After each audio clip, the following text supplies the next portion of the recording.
Good morning and welcome back to the channel. আশা করছি তোমরা সকলেই খুব ভালো আছো আর আমিও খুব ভালো আছি। তো আজকে হচ্ছে রবিবার, আগেই বলে দিই হ্যাপি সানডে।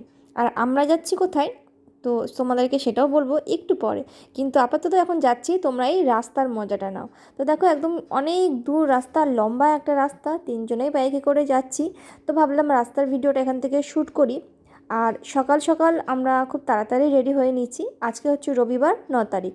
তো আমাদের আজকে অফিসের মানে আমাদের নয়, আমার হাজব্যান্ডের অফিসের থেকে পিকনিক ছিল, যেটা ছিল ওয়াটার পার্কে। তো সেই পার্কেই আমরা যাচ্ছি। তো আমি, আমার হাজব্যান্ড আর মেয়ে তিনজনেই এখন যাচ্ছি। তো রাস্তাতে যেতে যেতে ভাবলাম এত সুন্দর ফাঁকা একটা লম্বা রাস্তা, তো তোমাদের সাথেও ভিডিওটা শেয়ার করি। আর এই দেখো আমি কানে চাদরটা নিয়েছি, এখন যদিও এতটাও গরম নেই, মানে সরি ঠান্ডা নেই, কী যে ভুলভাল বকে দিচ্ছি, ঠান্ডা নেই এখন, মোটামুটি গরমই লাগছে রাস্তায়, কিন্তু যেহেতু বাইকে যাচ্ছি তো প্রচণ্ড হাওয়া লাগছে। আর আমার কানে হাওয়া লাগা মানেই তো আমার সেই কান থেকেই মানে অনেক সমস্যা শুরু হয়ে যাবে, তো সেই কারণে রাস্তায় আমি চাদরটা দিয়েই যাচ্ছি। তো দেখো রাস্তায় যেতে যেতে কথাও বলছি ওদের সাথে, আর যাচ্ছি একটুখানি ভিডিও করছি। আর ভিডিও করা রাস্তায় মানে তো সমস্ত লোক তাকিয়ে তাকিয়ে দেখবে। তো এই দেখো চলে এসেছি আমরা ওয়াটার পার্ক, যেটা এখনও সম্পূর্ণরূপে তৈরি হয়নি, তবে পুরোটাই বলতে গেলে তৈরি হয় মানে হয়ে গেছে অনেকটাই, আর একটু একটু বাকি আছে কাজ। তো সেই কাজগুলোও কমপ্লিট হচ্ছে। তো এখন মোটামুটি এখানে পিকনিক অনেকেই করতে আসে, তো এখন আর ঘুরতেও আসে। তো চলো আমরা এসেছি, জানি না এখানটা কি হচ্ছে, নতুন করে আবার কিছু হচ্ছে একটা, হয়তো কিছু একটা হবে, দোকান কিংবা পার্কিং কিছু একটা হবে। আর মেয়ের হেলমেটটা আমি এসে এসে খুলে দিলাম। আর ওখানে এটা হচ্ছে টিকিট কাউন্টার, এখানে হাজব্যান্ড এখন টিকিট কাটবে, তারপরে আমরা ভেতরে ঢুকবো। তো এখনও অফিসের কেউ আসেনি, তো দেখি দেখা যাক, টিকিট কাটি তারপরে ভেতরে ঢুকি কখন কে আসে। তো টিকিট কাটতে যখন সামনের দিকে এগিয়ে যাচ্ছি তখন দেখি দিদিভাইরা অলরেডি এসেছিলো। তো এই দিদিভাই আর দিদিভাইয়ের মেয়েই শুধু এসে দাঁড়িয়েছিল গেটের সামনে। তো এই দেখো পুরোটা একদম তৈরি হয়ে গেছে, সামনেটা তো তৈরি হয়ে গেছে, আর চারিধারে না এত সুন্দর ফুলের বাগান। আর এইটা হচ্ছে সামনে রেস্টুরেন্ট। তো মেয়ে যাচ্ছে এখন, আর এর পাশের দিকটাতেই হচ্ছে আমাদের পিকনিক স্পট। তো ওইখানে আগে ব্যাগপত্র সমস্ত রাখি, সমস্ত লোকজন চলে আসুক, তারপরে তো ঘোরা হবে সারাদিনই। তবে ভয়েস ওভার দিচ্ছি পিকনিক থেকে এসে। পিকনিকটা মোটামুটি গিয়ে শুরু তো ভালোই হয়েছিল, কিন্তু শেষের দিকটা মোটেও ভালো ছিল না। তো দেখো এখানে রাজহাঁসগুলো, এগুলো রাজহাঁস নাকি, মনে হয় রাজহাঁসই, অনেক বড় বড় ছিল। ভিডিওতে কতটা বড় দেখাচ্ছে জানি না, তবে বেশ অনেক বড় বড় ছিল। তো অনেক দিন পর দেখলাম। আর পার্ক মানে দেখো নাগরদোলনা এখানে আছে, মোটামুটি সবই আছে, মেলাতে যা যা থাকে এখানেও তাই আছে। আর পার্কটা কিন্তু অনেক বিশালই বড়। তবে ওয়াটার পার্কটা এখনও চালু হয়নি, ওর কাজ এখনও শেষ হয়নি, মানে সেটা তৈরি হচ্ছে এখন অবধি, হয়তো এখনও অনেক সময় লাগবে।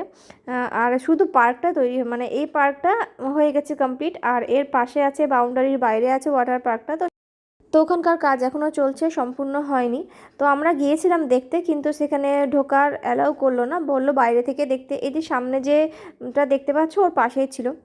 আর এটা হচ্ছে পিকনিক স্পট আমাদের, এখানে হচ্ছে এখন খাওয়া দাওয়া হবে। তো সকালে টিফিনটা এখন হবে। তো টিফিন এখনও শুরু হয়নি, আমি ভাবলাম তো তার আগে একটু ভিডিও শ্যুট করে নিই। দেখো সবাই মোটামুটি চলে এসছে, আরও অনেকজন আসতে বাকি আছে। তো এখন সবাই গল্প গুজব করছে, আর আমি মেয়েকে নিয়ে পাশের টেবিলে বসে আছি। তো এদিক থেকে সকলের ভিডিওটা একসাথে হয়ে গেছে। আর এই যে আমার হাজব্যান্ড মশাই ঘুরে ঘুরে বেড়াচ্ছে। তো এইবার না 2025 পড়ার পর থেকে আমরা কোথাও ঘুরতেও যেতে পারিনি, আর বেড়াতেও পারিনি, আর কোনো পিকনিকও করতে পারিনি, এটাই আমাদের ফার্স্ট পিকনিক বলতে পারো। তো খুব মজাও হচ্ছে। আর এই দেখো ব্রেকফাস্ট চলে এসছে, লুচি আর হচ্ছে গিয়ে ঘুগনি। তো সেটা এখন সবাই মিলে বসে আমরা খাবো, আমি আর মেয়ে। আর হাজব্যান্ড এখনও খেতে বসানি, ও এখন পরিবেশন করছে। তো এই দেখো আমি আর মেয়ে এখন খেয়ে নিই, আর আমাদের খাওয়া হয়ে গেলে তারপরেও পরিবেশন করবে। তার এটা একটা দাদা ছিল, তো আমাকে এসে জিজ্ঞাসা করছিল যে আমি আর ভিডিও করি কি না। মানে আমার এর আগেও একটা ইউটিউব চ্যানেল ছিল, তো আমি সেখানেও প্রচুর ভিডিও দিয়েছি, কিন্তু সেই চ্যানেলটা আমি আর বেশি দিন চালাতে পারিনি বলে সেটা আমি ডিলিট করে আবার এই নতুন চ্যানেলটা দিয়েছি।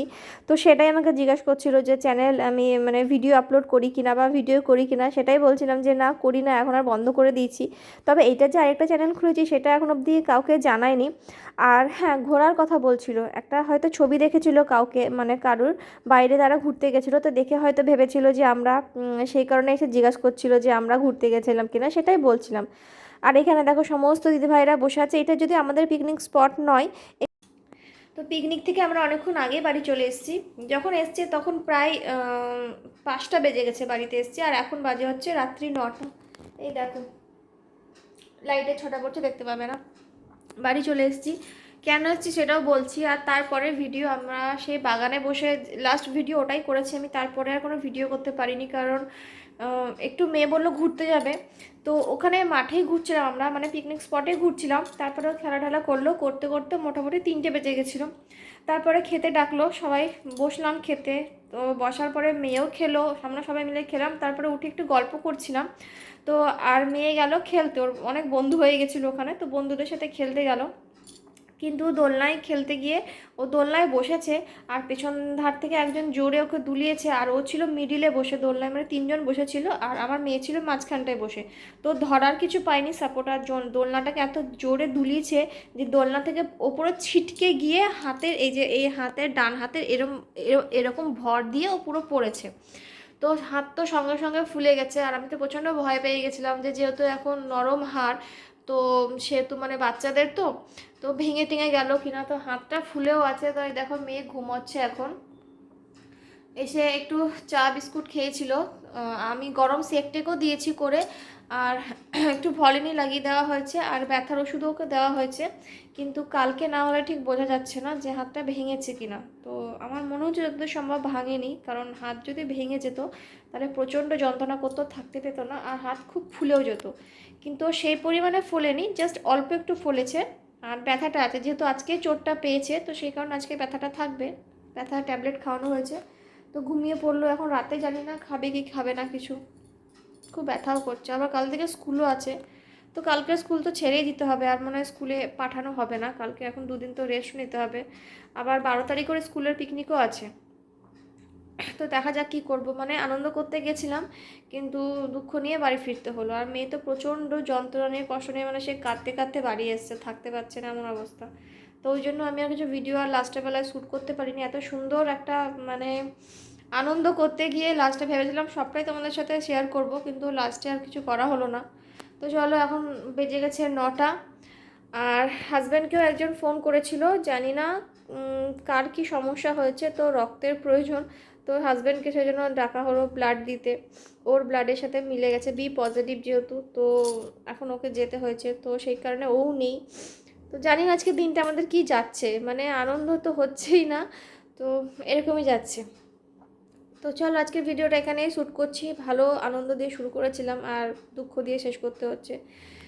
ঠাকুরের কাছে প্রার্থনা করি যেন আমার মেয়ে তাড়াতাড়ি সুস্থ হয়ে যায়। তো চলো আজকের ভিডিওটা এখানেই শেষ করছি। যদি ভিডিওটা ভালো লেগে থাকে তাহলে লাইক কমেন্ট শেয়ার করো, আর চ্যানেলে যারা নতুন বন্ধু হচ্ছে তারা আমার চ্যানেলটাকে সাবস্ক্রাইব করো, পাশে থেকো। তো দেখা হচ্ছে তোমাদের সাথে নেক্সট অন্য একটা ভিডিওর সঙ্গে। ততক্ষণের জন্য সকলে ভালো থেকো, সুস্থ থেকো আর সাবধানে থেকো।